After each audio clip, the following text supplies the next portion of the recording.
አትፍሩ፣ አትደንግጡ፣ አትታወኩ፣ ምንም አትደንግጡ፣ ልባችሁም አይውደቅ።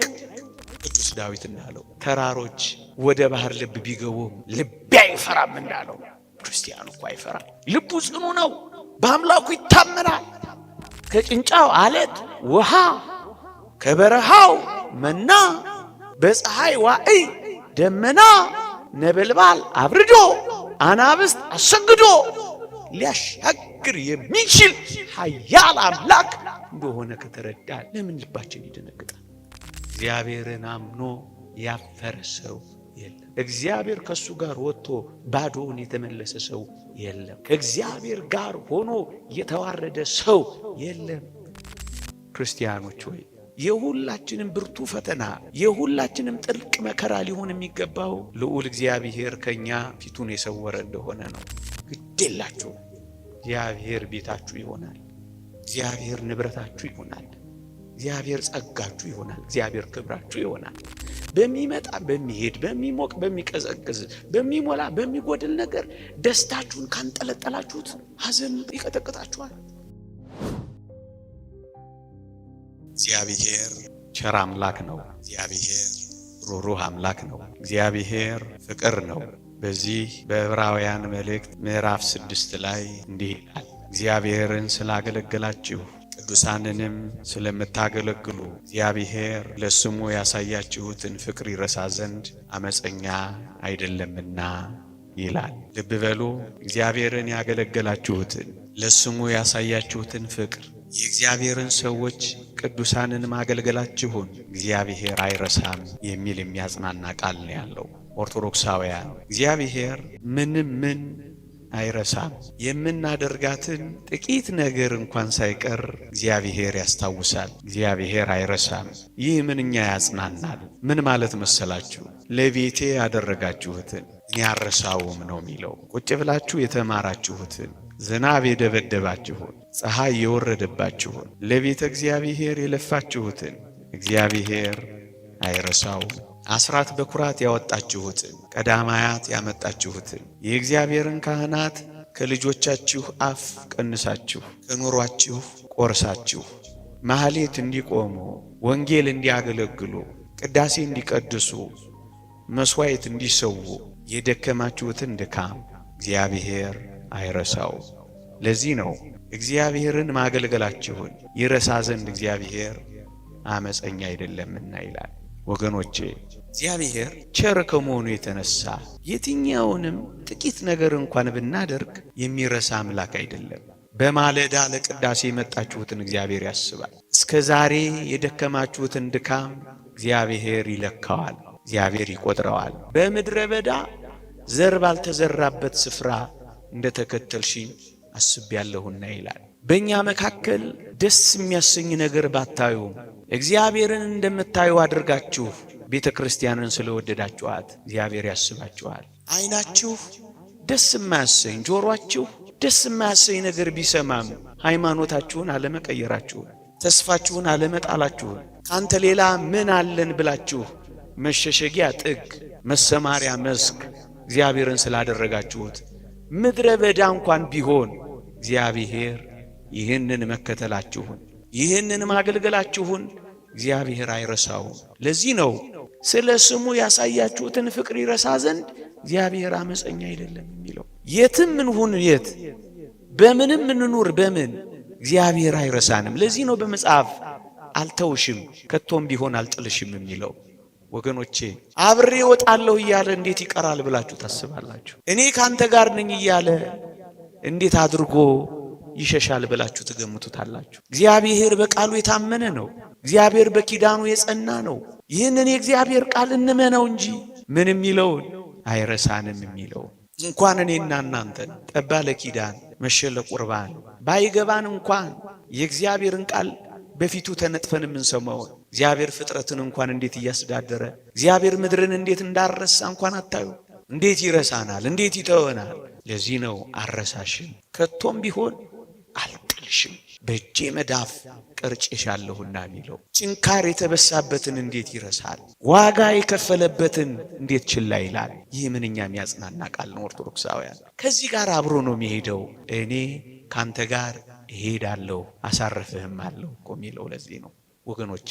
የእግዚአብሔር ሰዎች ስንሆን እመኖኝ እግዚአብሔር ብቻውን የተወው ሰው የለም። እግዚአብሔር ብቻውን የጣለው ሰው ከቶም ቢሆን በመጽሐፍ አላየንም፣ በአባቶቻችንም አልሰማንም። እኛ ነን ብቻችንን ይሆን እየመሰለን የተሸበር ነው። እኛ ነን ብቻችንን ይሆን እየመሰለን የደነገጥ ነው። እኛ ነን ምን ዱብዳ የደረሰብን እየመሰለን የታወክ ነው እንጂማ እግዚአብሔር ፍጥረቱን ረስቶ አያውቅም። እግዚአብሔር በረድኤት ከፍጥረቱ ርቆ አያውቅም ወገኖቼ። ለዚህ ነው እኔ ካንተ ጋራ እሄዳለሁ የሚለው ሙሴ። በምድረ በዳ ነው የሚሄዱት። እስራኤል የሚሄዱበትን አያውቁም። ለብዙ ዘመናት በባርነት ተገዝተዋል። ጦርና የጦርን ስልት አያውቁም። ብዙዎቹ ሴቶችና ሕፃናት ናቸው። ብርቱ የሆኑ አማሌቃውያን ተዋጊዎች አሉ።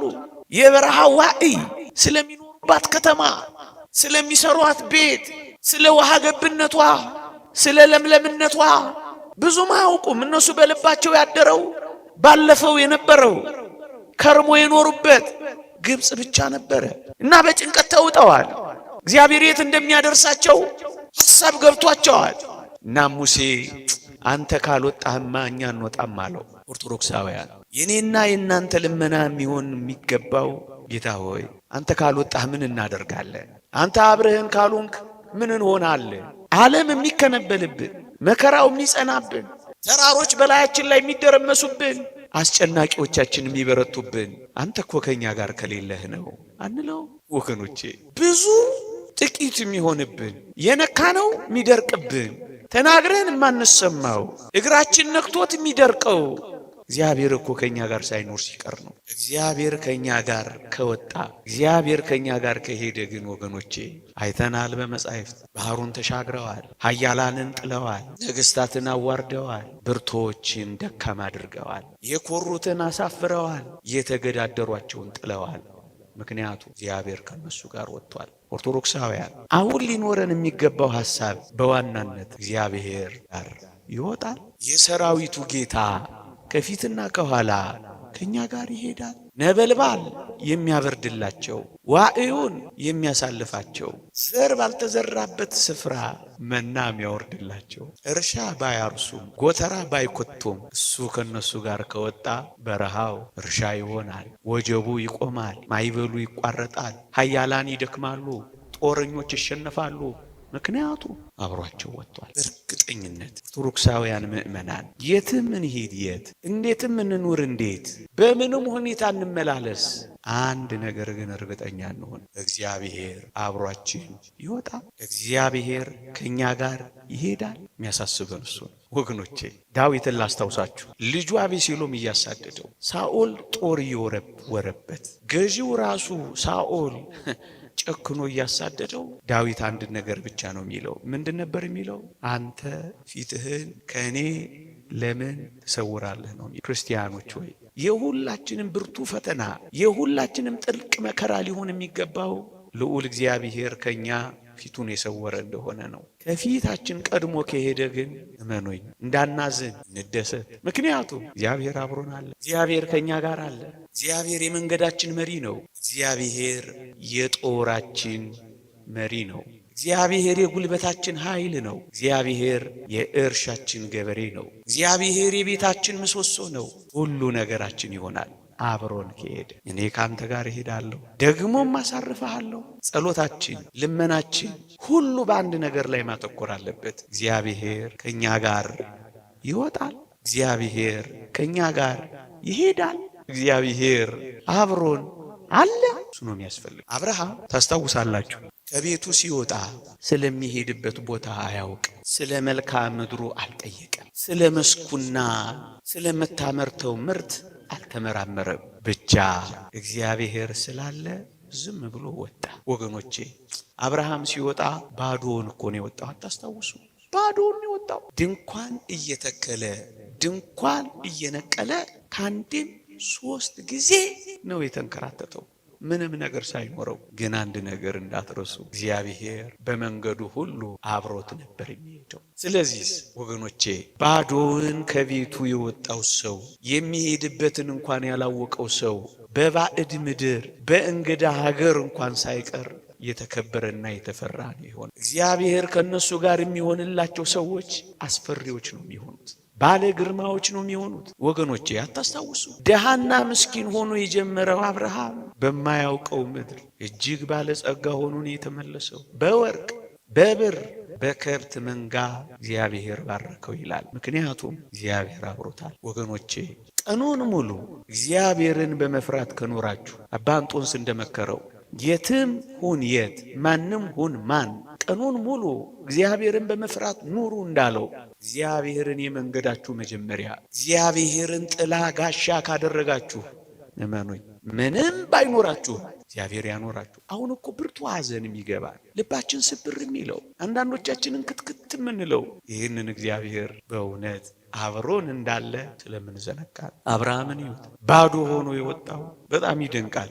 የከብት መንጋው ብዛቱን መቆጣጠር እስከማይችሉ ድረስ ነው የተጥለቀለቀው። ግን እኮ አያውቀውም ምድሩ፣ ግን እኮ አያውቀውም ስፍራው። እግዚአብሔር ባረከው። እንደ ተንከራተተ አልቀረም፣ እግዚአብሔር አሳረፈው። እያችሁ አሳርፈሃለሁ ማለት እኮ ይሄ ነው። እግዚአብሔር ከነሱ ጋር ከወጣ ያላሳረፋቸው የሉም። በጸሎታችንም በኖሯችንም ዋናው ጥያቄያችን የሚሆነው እግዚአብሔር ከፊታችን አለ፣ እግዚአብሔር በመንገዳችን ይቀጥመናል፣ እግዚአብሔር ከኋላ ይከተለናል። ወደ ቀኝም ወደ ግራም እንዳንል ሕገ እግዚአብሔርን እናስባለን። እግዚአብሔር አለ ወይ እኔ ካንተ ጋር እሄዳለሁ ብሏል። ይሄንን ማሰብ ይሄንን ማመን አለብን ምእመናን። ይሄው አብርሃምን ይሁን ቃል ኪዳን ገብቶለት እንደ ሰማይ ከዋክብት ደግሞም እንደ ምድር አሸዋ አበዛሃለሁ ብሎት አንድም ልጅ ሳያገኝ 99 ዓመት ኖረ። አዎ እግዚአብሔር ቃል ኪዳን እንደገባለት እንደ ሰው ቃል ኪዳኑ የዘገየ ቢመስልም እግዚአብሔር ግን ባበቃበት ሰዓት መጣለት። እያችሁ ካንተ ጋር እሄዳለሁ አለው። ይሄው መቼ አሳፈረው? እመኑትና ያሳፍራችሁ እንደሆነ እስኪዩ ተስፋ አድርጉትና ሲጠላችሁ እስኪ ተመልከቱት። እንደው ከቀድሞ የበለጠ እግዚአብሔር ጠፉን ከተማርኩ የሌለውን እንዲኖር አድርጎለት ጠላቶቹን አስገዝቶለት እሱ ከሱ ጋር ስለሆነ ሁሉን ነገር ቀይሮለት እንዴት እንደባረከው ተመልከቱ። አብሮት ሄዷላ፣ አብሮት ኖሯላ። ወገኖቼ ያዕቆብን ስላስታውሳችሁ ወንድሙ አባሮት ነገር ተበላሽቶበት ከቤቱ ወጥቶ ስደት ገብቶ ተንከራቶ ታስታውሳላችሁ። በመንገድ ላይ እኮ ያገኘው እግዚአብሔርን ነው ወገኖቼ፣ አትጠራጠሩ። ደክመ ከፍቶን ሆድ ብሶን ነገር ተዘበራርቆብን እንኳን ቢሆን ላትረሱ እግዚአብሔር በመንገዳችን፣ እግዚአብሔር በጎዳናችን፣ እግዚአብሔር ጨለማ በሆነው ሌሊታችን እንኳን ሳይቀር ከኛ ጋር ይሆናል። ቅዱስ ያዕቆብ በራእዮችና በመገለጦች የታጀበው እንዲህ ባሉ የመከራ ጊዜያት እኮ ነው። እንዲህ ያሉ በፈተና ጊዜያት እኮ ነው ወገኖቼ። እንዲህ ያሉ የመከራ እንዲህ ያሉ የፈተና እንዲህ ያሉ የጭንቅ ጊዜያት እመኖኝ የበለጠ እግዚአብሔርን ማወቂያ የበለጠ የእግዚአብሔርን መለኮታዊ ጥበቃ የበለጠ እግዚአብሔር ለኛ ምን ያህል ቅርብ እንደሆነ ማረጋገጫ ጊዜያት ነው የሚሆኑት። ያዕቆብን ተመልከቱ። ብቻውን በሆነበት በዚያ ሌሊት ከወገኖቹ በወጣበት ቤት አልባ በሆነበት በስደት በሚንከራተትበት ጊዜ ነው እግዚአብሔር ብቻውን ያገኘው። ወገኖቼ ይህን አምላክ ብቻችሁን የምታገኙበት ዘመንና ሌሊት እንደሚሆን ታውቃላችሁ። ጣዕሙን የምትቀምሱ በፈተናዎች መካከል እንዳሻገረን በመከራዎች መካከል እንደደረሰልን እንዲህ ባሉ ሌሊቶች ብርሃን እንደፈነጠቀልን የምናይበት የእግዚአብሔርን ሥራ የምናጣጥምበት ሌሊት እንዲሆና የያዕቆብ ሌሊት ያድርግላችሁ ትባባሉ። እንዲህ ያለውን ምናልባት በሕይወታችን የሚገጥሙ አስደንጋጭ ሌሊቶች ከእግዚአብሔር ጋር የምንገናኝበት ምርጥ ሌሊቶች ሊሆኑ ይችላሉ። የበለጠ ጸሎት የምታደርጉበት፣ የበለጠ ወደ እግዚአብሔር የምትቀርቡበት፣ የበለጠ የእግዚአብሔርን ሥራ የምታደንቁበት፣ የበለጠ የእግዚአብሔርን ተአምራት የምትቀምሱበት፣ የበለጠ ወደኛ የሚመጣበት ሌሊት እኮ ሊሆን ይችላል። ያዕቆብ እንደዚህ እኮ ነው የሆነው። ማንም የለው ግን እግዚአብሔር አለው። መሰማሪያውን አያውቅም ግን እግዚአብሔር ሲባርከው ያድራል። እኛ የሚጠብቀው እግዚአብሔር ከኛ ጋር እንደሆነ ለማረጋገጥ እኛ ከእግዚአብሔር ጋር ለመሆን መዘጋጀት ብቻ ነው። አትፍሩ፣ አትደንግጡ፣ አትታወኩ፣ ምንም አትደንግጡ፣ ልባችሁም አይውደቅ። ቅዱስ ዳዊት እንዳለው ተራሮች ወደ ባህር ልብ ቢገቡም ልቤ አይፈራም እንዳለው ክርስቲያኑ እኮ አይፈራም። ልቡ ጽኑ ነው፣ በአምላኩ ይታመናል። ከጭንጫው አለት ውሃ፣ ከበረሃው መና፣ በፀሐይ ዋዕይ ደመና፣ ነበልባል አብርዶ፣ አናብስት አሰግዶ ሊያሻግር የሚችል ኃያል አምላክ እንደሆነ ከተረዳን ለምን ልባችን ይደነግጣል?